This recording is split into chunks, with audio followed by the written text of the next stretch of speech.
The general consensus on celebrity coaching seems to be that it's a failed experiment that we need to just do away with permanently. I haven't quite reached that conclusion yet. Also, I'm not a fan of the term celebrity coaching. Oh yeah, it's Locked on HBCU. Play my music. You are Locked on HBCU, your daily podcast covering HBCU sports. Part of the Locked On Podcast Network, your team every day.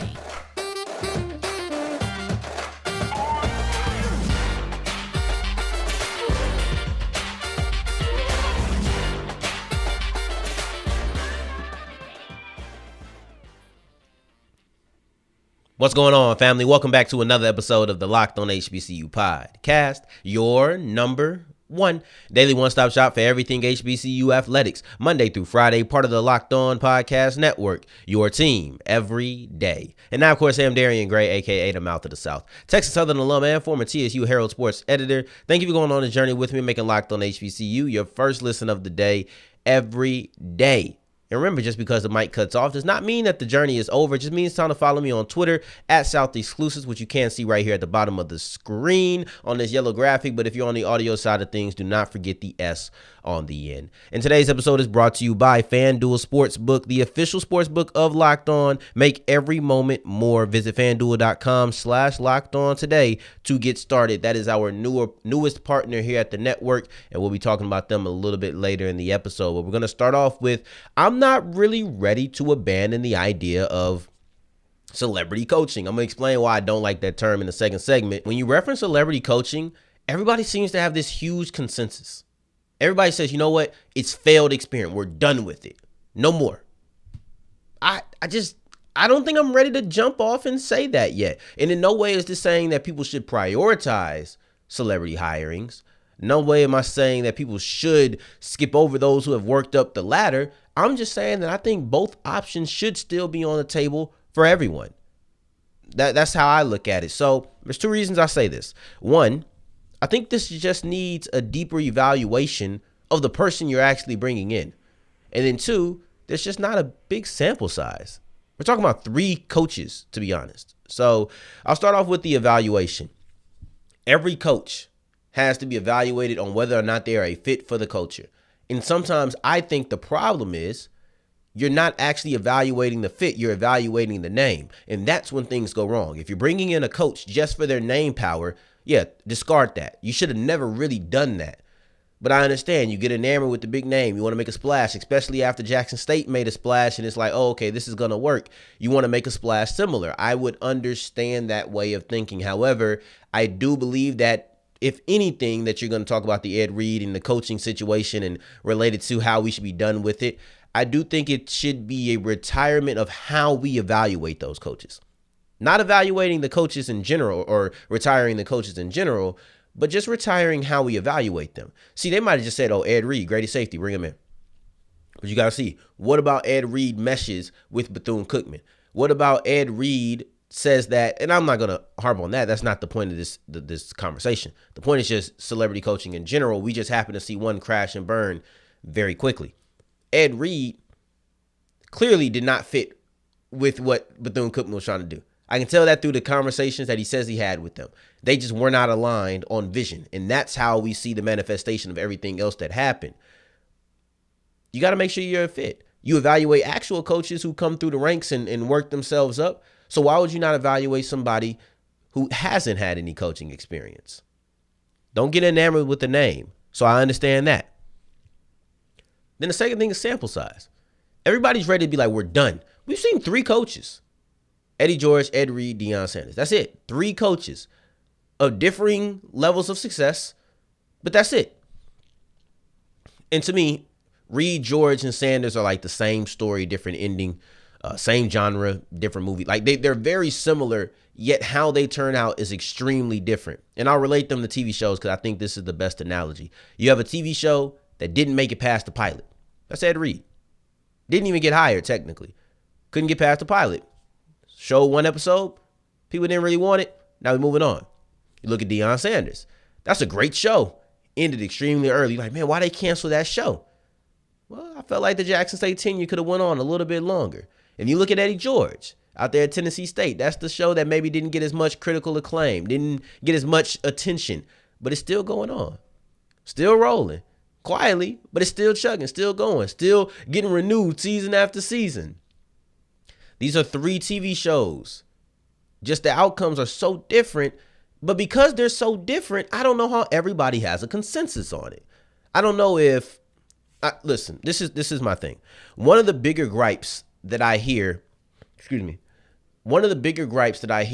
about these type of hires is that they're using HBCUs to move up the ladder. And I agree.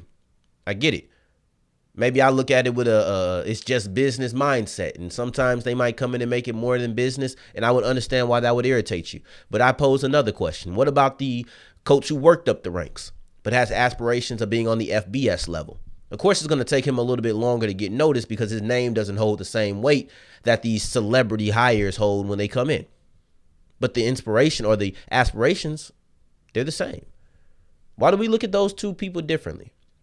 Why do we look at the Deion Sanders who comes in and wants to be an FBS coach but starts at an HBCU differently than we look at Joe Blow who comes on from working up the ranks as an offensive line coach but has hopes of making it to Tulane or something, right? Why do we look at those two differently?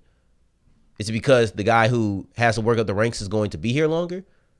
Do we acknowledge that it's just business for them? Do we not expect as much from them? What is it? When we talk about this quote unquote savior complex, I said it, and I heard other people say it too. When we talk about these type of savior complexes, are we giving them even more power? Are we feeding into it as well? Are we just buying into the propaganda that they're selling? The reason I don't feel like that is an answer that we can give a conclusive statement to is because we just have not had enough people to talk about it. Because a lot of people will tell you about Deion. But what else? One person does not make the rule. So a lot of people will answer that question and they'll answer it based on Deion Sanders. You don't know what you would have done with Ed. He didn't coach. Eddie George hasn't left. And he's done a pretty good job of standing up and pushing Tennessee State forward. But you don't know what happens if he were to leave, how you would react. So because you only have one person to really base your answer on, and I really think it's 2 out of 3 that creates the negativity. And I guess that's 66% or whatever. But 3 just is not enough for me. It's just not. It's not enough questions for me to really be happy about it. Oh, yeah, I had that right. Almost thought I messed up my math. Trying to do it in my head. So the perfect mesh to me would be prime success and Eddie George's style. I think that Ed Reed's passion was great, but Eddie George has it too. He just shows it in a way that I think is, at least at Tennessee State, more conducive to creating change with him still present. And when you look at all 3, I think they're different takes, once again, on what the biggest problem for a lot of HBCU alum and fans are. Just the view of HBCUs coming from these players. So when you look at Eddie George, great spokesperson for Tennessee State. I think he's doing great pushing them in the right direction, understanding the school, speaking up for the school beyond just the football department. I think he's doing great for that. You look at Deion Sanders, I thought he was doing pretty good while he was here. Once he left, things hit the fan. All right, how you leave is like, is that what you really thought the whole time? So I understand why people would be a little skeptical about looking at how he, of course you're going to talk great about the school while you're here, right? But then you got Ed Reed, who he came in and he was guns blazing. And it's just like, all right, we don't even know. But at the same time, if we're talking about being an agent of change, which I think a lot of people expected from these coaches, Ed Reed did spark these protests. I mean, and as things change, he will be a part of that, whether he was hired or not. He will be remembered as part of that. I know it might seem like I'm shooting a lot of flack, but for me, I'm just not ready to give up. I don't think that the coaching tenure of Ed Reed, it didn't exist, so you can't say that was a success. Deion Sanders and Eddie George are both up in the air. It just depends on what you're going to value. I'm not telling you to go get a bunch of celebrity coaches. I'm not telling you to go get a bunch of guys who worked up from being assistants. I'm just telling you that, to me, both sides are still viable, and I'm not ready to cancel out either one of them. And going forward, we're going to talk about why I don't like the term celebrity coaching. I'm just not a fan of using it, which is why I put air quotes and do my best to avoid saying those words together. We'll talk about that as we continue with Locked on HBCU. Before I get into that, today's episode is brought to you by FanDuel, our newest partner on the Locked On Podcast Network and our official sports book. The NFL playoffs are here. We're almost at the Super Bowl, so you're running out of time to put some money down, and FanDuel is the place that you should do it. We're excited to partner with FanDuel because they are the number one sports book in America, and if you're new to FanDuel, this is something even better. So if you haven't yet got a FanDuel account, all you have to do is go create one at FanDuel.com/lockedon. And after you put down your first $5 bet, they will give you $150 back in free bets. Free cash for you to spend it on whatever you want. Make your money, make your money, make your money. They have the best bets you need, the money line, the point spreads, the player props. If you just want to put some money down on the game straight up, they have all of these things. Same game parlays. All you need at FanDuel. We love them. We need them. We're glad that they're going to be a part of the network, and you should be too. Go to FanDuel.com/lockedon, and they will get you your money, $150 free after your first $5 bet. And as we continue rolling with today's episode of Locked On HBCU, I appreciate you for making us your first listen of the day every day. For your second listen, check out Locked On College Basketball for everything you need around the sport in one place wherever you get your podcast. And I'm going to tell you why I don't really like the term celebrity coaching. I don't like it because, one, I know there have been other successful NFL coaches who have moved into, NFL players who have moved into the coaching ranks. But I also just don't think there's a concrete definition. At least I don't know the concrete definition. Of course, drop it in here if y'all have a definition of what you think a celebrity coach is. But for me, are we talking about status or are we talking about experience? What are we doing? Because I look at Vincent Brown, who was I know it's not fair because I'm going to tell you why it's not fair. But Vincent Brown, just hired by North Carolina A&T, 3-time All-Pro. Is he a huge name? No. So I guess it doesn't go with the celebrity aspect. But he's a big-time NFL player, 3-time All-Pro. But he worked his way up the ranks. Does the fact that he worked his way up the ranks take him from being a celebrity coach? Trent Dilfer, no experience. He's about to be a collegiate coach for the first time this year. Is he a celebrity coach? I don't think so. I wouldn't consider him a celebrity. I don't think he fits that part of it, but he does fit the mold of not having much coaching experience. What makes a coach a celebrity coach? You know what I mean? Like, it's not like we got Denzel Washington and say, hey, man, I know you was in Remember the Titans. Let's see what you really about. Let's see if you can really coach Jackson State. They didn't do that. So, like, when we're talking about celebrity coaching,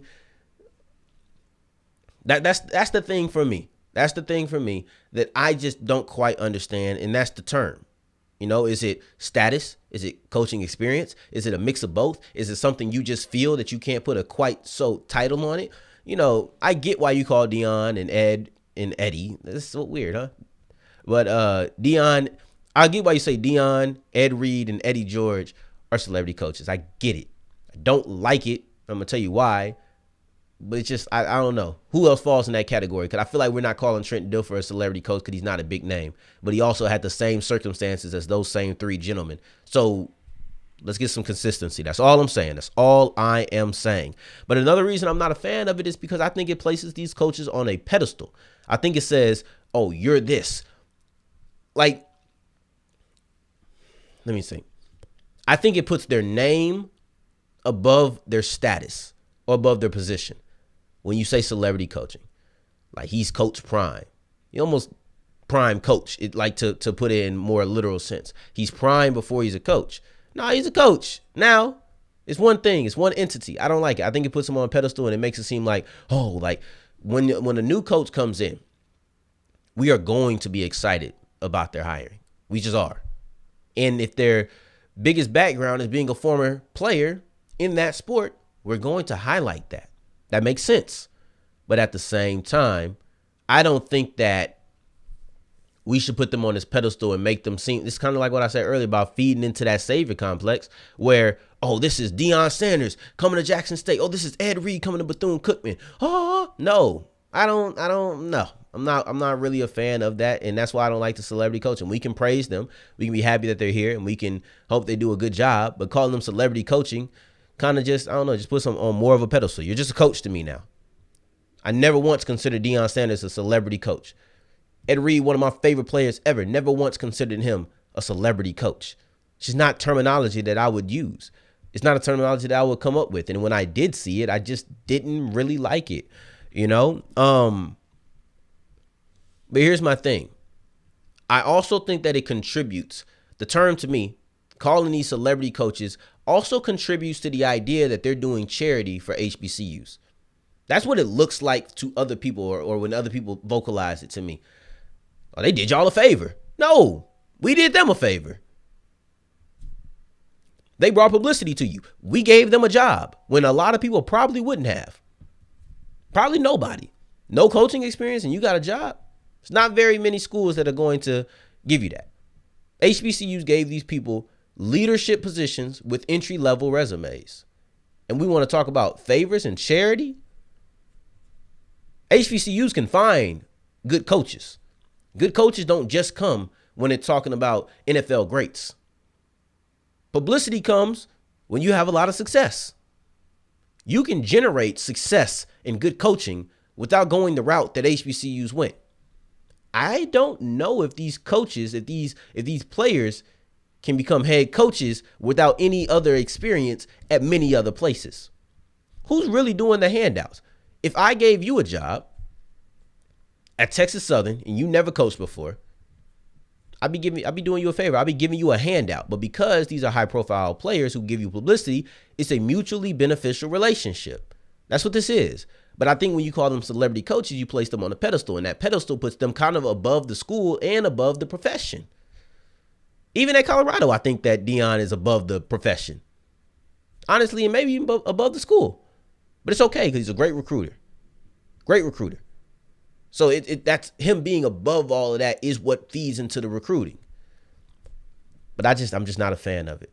Not a fan of it. And I think it contributes to that. And I think the other side uses that celebrity coaching narrative, not using those exact words, but the same sentiment to make it seem like HBCU should be just grateful and never criticized. I don't care who you are always open to criticism. But for some reason, these players and these former players turned coaches who are put on a pedestal, they're just above critique, or nobody should ever critique them. People defend the man a lot.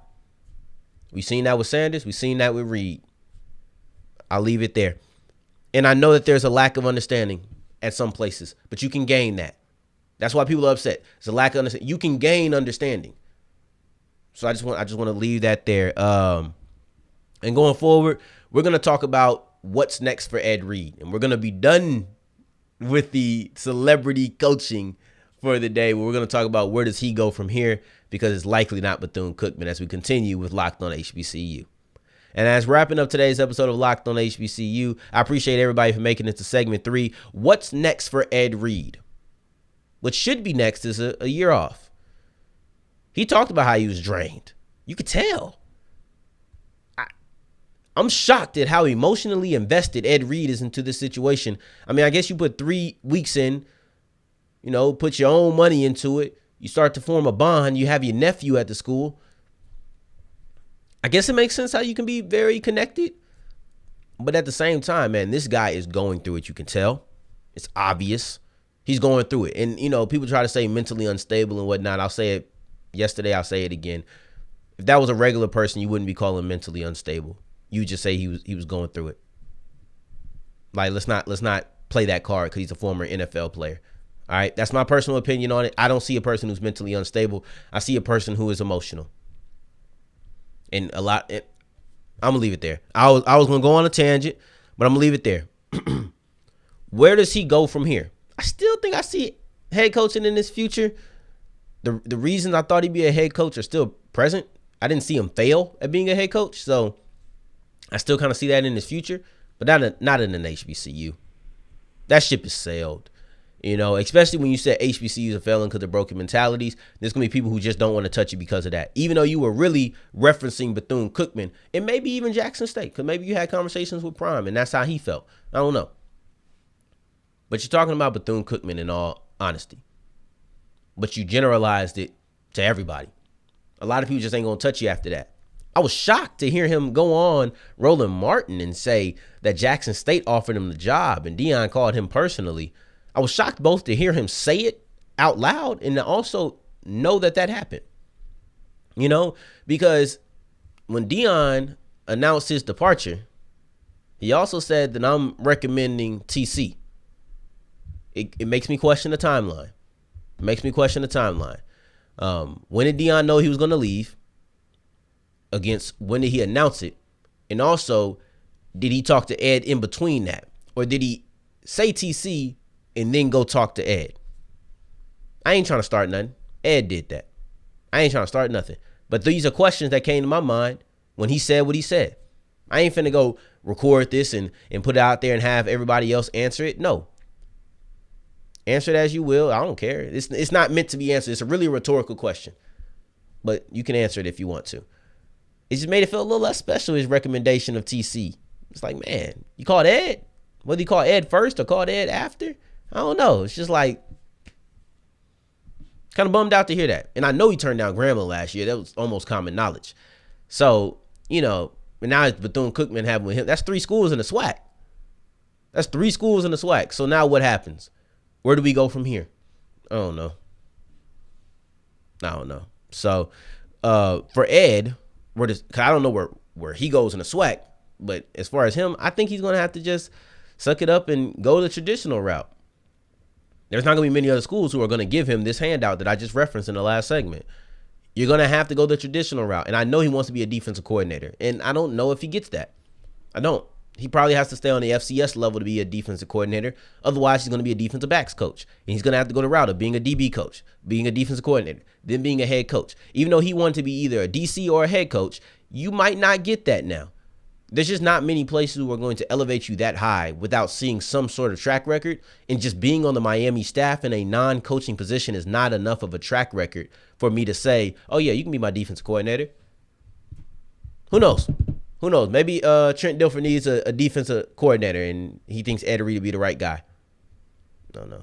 Honestly, I can see the next step for him being going to join Deion as a DB coach or something. I think that would make a lot of sense. That's your big brother. Go ahead.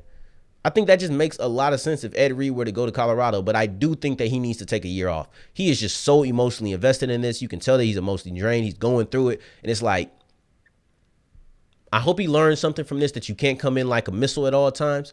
Sometimes, because I think he wanted to infiltrate and then change from the inside, but he never got inside to change. So you just got to make sure that you're taking the right steps. Got to make sure you're going through the right channels. You got to make sure that you're talking to the same or the right people in the way that you need to really be able to enact change and you still be present. Clearly, he spearheaded something, but I'm sure he wanted to be on the front lines for it if this was going to be what happened. So that's my take on celebrity coaching, these big name hires. I'm going to call them name hires, not celebrity coaching. But let me know what you think. Is it time to abandon it? Do you like the term? And what do you think is next for Ed Reed?